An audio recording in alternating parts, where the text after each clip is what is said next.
ظلمنا أنفسنا وإن لم تغفر لنا وترحمنا لنكونن من الخاسرين।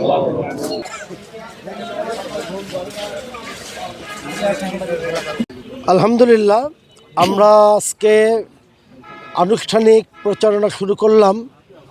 আজ জুলাই যোদ্ধা শহীদ রাতুল, মতি এবং শিমুলের কবর জিয়ারতের মাধ্যমে নামাজগড় কবরস্থানে তাদের কবরস্থ করা হয়েছে। আমাদের সাথে আছেন শহীদ রাতুলের বাবা জিয়া ভাই। আমরা এই পরিকল্পনাটা এই জন্য নিয়েছি যে জুলাই যোদ্ধা তাদের রক্তের বিনিময়ে কিন্তু আজকে আমরা এই নতুন দেশ পেয়েছি, স্বাধীন বাংলাদেশ পেয়েছি, এবং এই তাদের রক্তের বিনিময়ে কিন্তু নির্বাচনটা এখন অনুষ্ঠিত হচ্ছে। না হলে 29 সালে আবারও হয়তো শেখ হাসিনার অধীনেই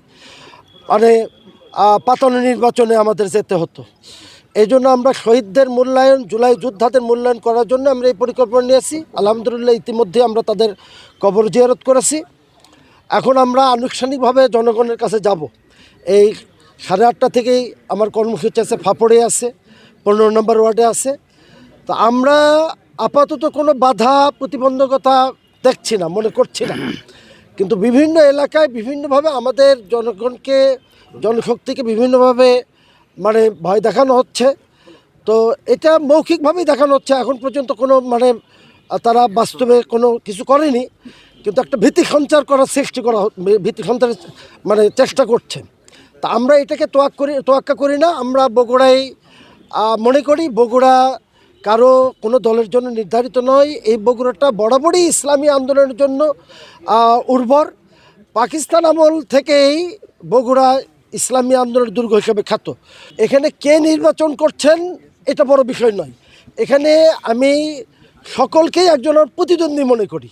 এখানে কোনো ব্যক্তি বিশেষকে আমি গুরুত্ব দিচ্ছি না। জনগণের কাছে যাচ্ছি। জনগণ জুলাই বিপ্লবের পরে একটা পরিবর্তন চায়। যে দলগুলো দেশ শাসন করেছে, 3টা দলের প্রতি মানুষের অনাস্থা।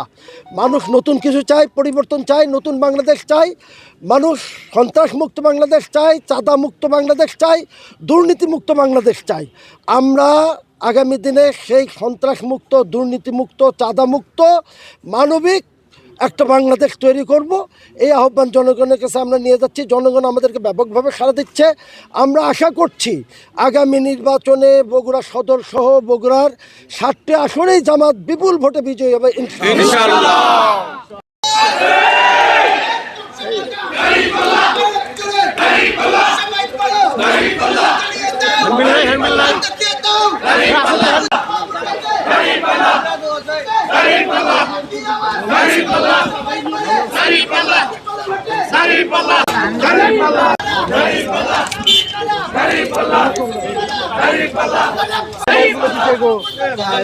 মোবাইলগুলো না পিছিয়ে, মোবাইলগুলো আসতেছে।